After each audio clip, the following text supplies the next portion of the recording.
Ce jeudi 16 février, la garde à vue de Pierre Palmade a été prolongée. Il est entendu pour homicide et blessures involontaires, à la suite de l'accident de la route qui a fait 3 blessés graves en Seine-et-Marne, vendredi 10 février.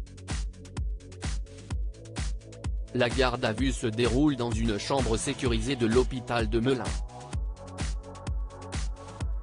Et pour cause, l'humoriste de 54 ans, qui a déclaré avoir très peu de souvenirs des faits aux enquêteurs selon Le Parisien, fait l'objet d'une surveillance accrue en raison notamment de son état psychologique. Il est dangereux pour lui-même. Il y a un risque suicidaire, a notifié Marie-Estelle Dupont, psychologue clinicienne, sur le plateau de Touche pas à mon poste, ce jeudi 16 février. Et de rappeler que le conducteur du véhicule a été contrôlé positif à la cocaïne après l'accident, il était sous consommation de substances en très grande quantité. Donc il est dans la descente, qui aggrave le risque suicidaire.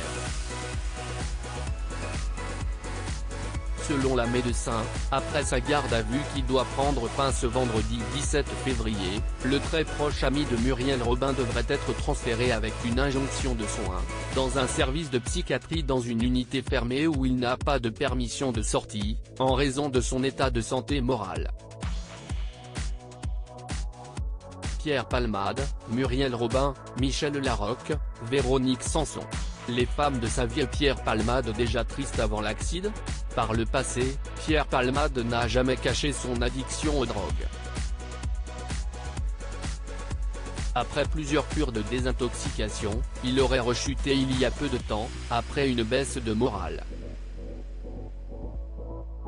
Depuis octobre dernier, il était très déprimé.